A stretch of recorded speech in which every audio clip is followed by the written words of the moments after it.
Number 2 ये, अगर वो फिदाइन भी था तो आमतौर पर एक प्लेस के लिए एक से ज्यादा सुसाइड बॉम्बर कभी आतंकवादी इस्तेमाल नहीं करते।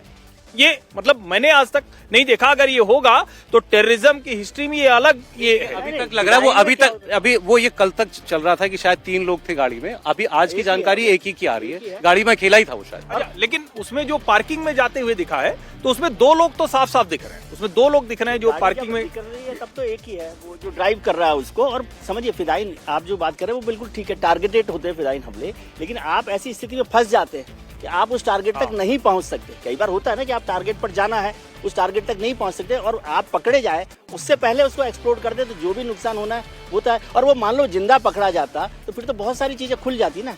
तो इसके लिए भी जरूरी होता है कि एक्सप्लोजिव इतना सारा तो पकड़ ही लिया गया था। अब ये वाला इन्होंने हो सकता है किसी तीसरी लोकेशन पर रखा हुआ हो। ये भी हो सकता है कि चूंकि अलग अलग जो एक्सप्लोसिव्स पकड़े गए, जो उनके जो भी जिनको हम कहें कि हैंडलर कह लें, उनके टेररिस्ट कह लें, सुसाइड बॉम्बर कह लें, मास्टरमाइंड कह लें, वो पकड़े गए, तो हो सकता है कि जो चेन ऑफ इवेंट्स उनके दिमाग में रही उसको सिक्योरिटी एजेंसीज ने क्रैक कर लिया।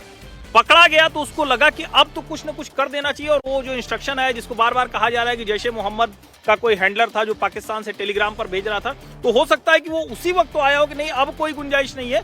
हो सकता है कि वो पार्किंग में जब रहा हो, मतलब ये एजेंसी की, हो सकता है कि तब तक भी वो ट्रैक हुआ हो और वहां से वो निकलकर भागा हो और यहाँ वो ब्लास्ट हो गया। ये हमारे 2 साथी हमारे साथ हैं। जितने सवाल आप लोग उठा रहे हैं मुमकिन है इसके बारे में उनके पास कोई जानकारी हो। कुमार सोनू और मनीष भट्टाचार्य। कुमार सोनू यहाँ लाल किले पर जो भी गतिविधि हो रही है वो कवर कर रहे हैं, और उनके अलावा जो मनीष भट्टाचार्य है वो फरीदाबाद में है, जहां आज भी रेड हो रही है, रिकवरी की कोशिश हो रही है। कुछ और कहीं कोई विस्फोटक वगैरह या इसमें शामिल और लोग तो नहीं है, उनको पकड़ा जाए।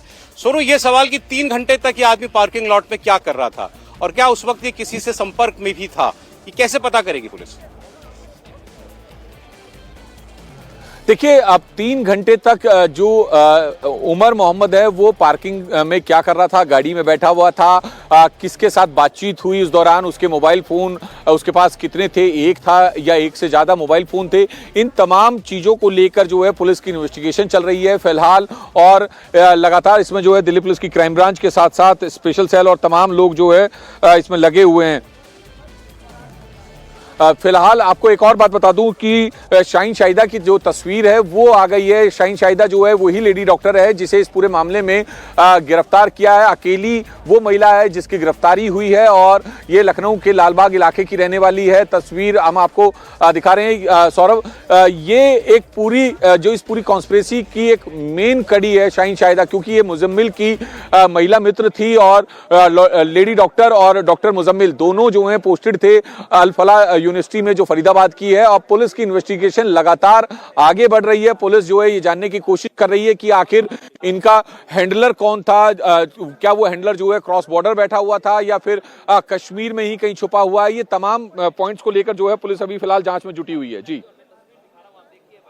ये एक चीज मैं आपसे सोनू ये क्लियर करना चाह रहा था कि ये कुछ कंफ्यूजन हमें भी यहाँ पर हुई। ये जो शाहीन शाहिदा है ये मूल रूप से यूपी की रहने वाली है या कश्मीर की है? ये भी देखिए सौरभ, ये जो शाहीन शाहिदा है वो मूल रूप से यूपी के लखनऊ जिले की का जो लालबाग इलाका है वहां की रहने वाली है, लेकिन ये अल फलाह यूनिवर्सिटी में डॉक्टर थी और डॉक्टर मुजम्मिल के साथ वहां पर काम करती थी। वहां पर डॉक्टर मुजम्मिल भी सीनियर रेजिडेंट डॉक्टर था और क्योंकि सारे जो हैं कैरेक्टर कश्मीर से जुड़े हुए हैं तो कुछ लोग इस बात का अंदाजा लगा रहे हैं कि शायद शाहीन शाहिदा भी जो है वो कश्मीर की रहने वाली है, लेकिन कश्मीर की नहीं, वो लखनऊ के लालबाग इलाके की रहने वाली है। लखनऊ के लालबाग इलाके की मूल रूप से रहने वाली है। अल फलाह यूनिवर्सिटी में ये मुजम्मिल और बाकी लोगों के साथ काम करती थी। इसकी तस्वीर आ गई है, वो तस्वीर आपको हम दिखाएंगे स्क्रीन पर जैसे ही हमारी तैयारी जो है वो पूरी हो जाती है। इसका रोल किस हद तक इसमें जुड़ी हुई थी इस पूरी साजिश में, बाकी लोगों की तरह पूरी तरीके से इसका हिस्सा थी या वो गाड़ी भर देने का इसका काम था जिसमें हथियार वगैरह मिले, क्या पता चल रहा है सोनू? देखिए तस्वीर आ गई है, ये है डॉक्टर शाहीन शाहिदा। इसको आप पहले देख लीजिए। ये है वो महिला डॉक्टर शाहीन शाहिदा और ये एक मिडिल एज्ड महिला लग रही है। जैसा भी रुचि कुमार ने भी बताया कि ये तो सन 2001 के आसपास से लखनऊ के इलाकों में जो है प्रैक्टिस कर रही थी। कानपुर के एक मेडिकल कॉलेज में भी इसने जो है नौकरी की है और फिर ये यहाँ अल फलाह से जुड़ गई फरीदाबाद में। तो ये वो महिला है। अब आप, अरे एक और खबर आ गई, कश्मीर से एक और डॉक्टर को हिरासत में लिया गया है। इसका नाम भी हम आपको बताएंगे। फिलहाल आप देख रहे हैं डॉक्टर शाहीन शाहिदा को आप इस वक्त देख रहे हैं और ये जैश ए मोहम्मद की एक्टिव मेंबर थी, ये भी पता है अब एजेंसियों को। और जम्मू कश्मीर से डॉक्टर सज्जाद अहमद मल्ला इस नाम के एक और व्यक्ति को हिरासत में लिया गया, जो ये भी पुलवामा का रहने वाला है।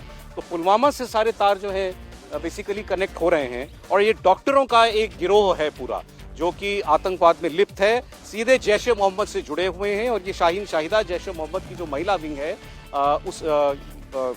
उस संगठन का हिस्सा ये जो है वो बन चुकी थी। ये जानकारी पुलिस को है। तो मतलब ये हाईली इंडोक्ट्रिनेटेड लोग थे। डॉक्टर थे वो अलग बात है। देखिए, फियादीन तो वही बन सकता है, जैसा कि विजय जी ने कहा, जो अपनी जिंदगी को खत्म कर देने के लिए इतना इंडोक्ट्रिनेशन जो इस स्तर पर गया है कि हमको अब इस धरती पे जीना नहीं है, हम बर्बाद करके तुमको ले, इस स्तर पर कोई कैसे जा सकता है जब तक उसका कॉन्क्रीट इंडोक्ट्रिनेशन नहीं हुआ है। और प्यू रिसर्च सेंटर एक दुनिया का एक बहुत मानिंद और बहुत प्रतिष्ठित संस्था है, जिसके बारे में कहना है कि जितने भी फियादीन हमले दुनिया में हुए हैं उनमें तबलीगियों का इंडोक्ट्रिनेशन सबसे प्रमुख कारण रहा है।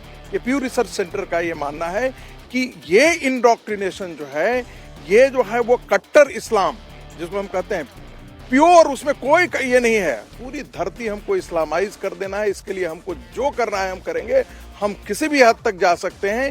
ये मानसिकता जो है वो पैदा करती है। इसलिए मैं शुरू में जब डिस्कशन हो रहा था तो मैंने कहा था ये थोड़ा हेवी लोडेड वर्ड हो जाता है। एक मुसलमान सेकुलर हो सकता है, इस्लाम सेकुलर नहीं हो सकता। अब ये देखें, तस्वीरें हैं सीसीटीवी की ब्लास्ट के वक्त की। शाहीन शाहिदा की तस्वीर सामने आ चुकी है। तो ये सारी कड़ियां इसकी जुड़ गई हैं और जम्मू कश्मीर से सज्जाद अहमद मल्ला नाम का एक और डॉक्टर हिरासत में लिया गया।